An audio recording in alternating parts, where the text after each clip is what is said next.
rezultāts. Rezultāri, laikam, tas vārds saknīte, kas īstenībā atspoguļot, rādīt.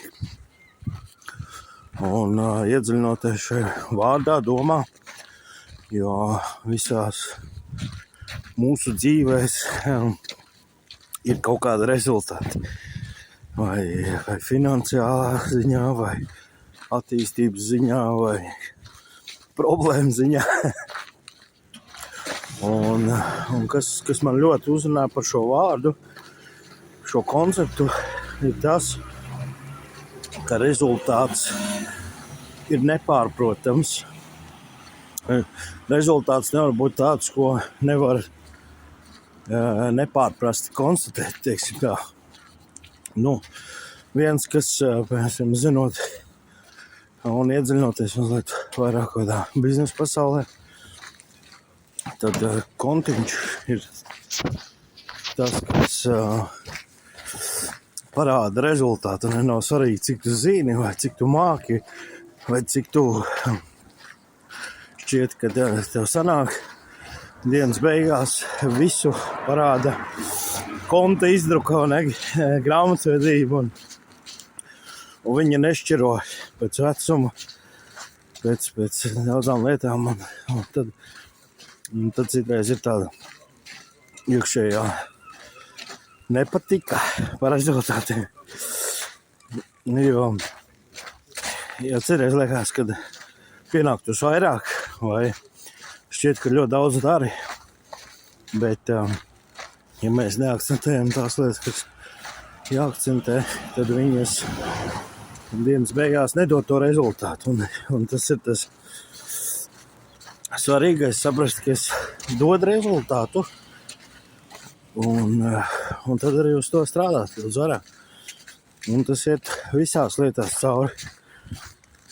Strādājot pie savu raksturu, kas rezonē, kas nostrādā priekš tevis, lai tu attīstītos. Un katram tas būs savādāks, bet dienas beigās nav svarīgi, ko tur aizkadrā dari. Svarīgi, kāds ir rezultāts, un kāds ir tas pienesums. Un tas daudzām lietām, ne daudzām, bet tas tāds nerakstītais likums vai būtība vai esība. Un kur vēl mēs tā sabiedri varam to redzēt, savu rezultātu. Manā gadījumā tas arī kaut kāds svara vai uzturu jautājums, vai fizisko aktivitāšu kopums,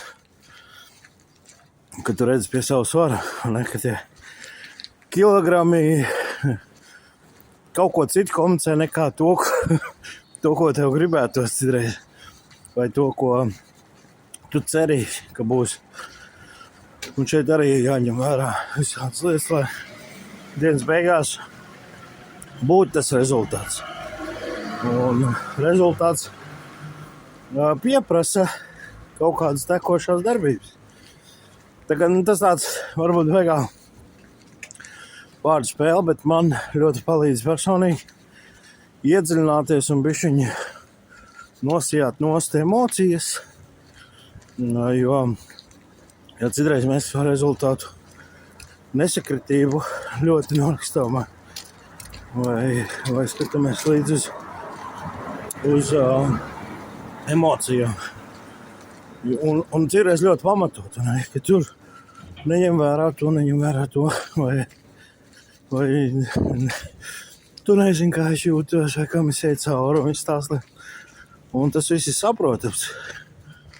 Bet, man liekas, jau mēs skaidrāk strādājam pie kaut kādas attīstības vai pie kaut kā, jo vairāk mēs to noliekam malā un saprotam, ka rezultāts ir tā īstā štēle, kas kaut ko parāda vai kas kaut ko izgaismo un arī māca būt dinamiskam, mainīt vai pārskatīt, kas ir galvenais uz tekošo brīdi. Ja tas nesniedz rezultātu, tad ir kaut kāda nesakritība ar to realitāti, ka mēs neesam ņēmuši vērā kaut kādus apstākļus, lietas, vai būtības. Jā, tā kā ceru, ka varbūt kādam no jums, no mums rezonēs. Šalom.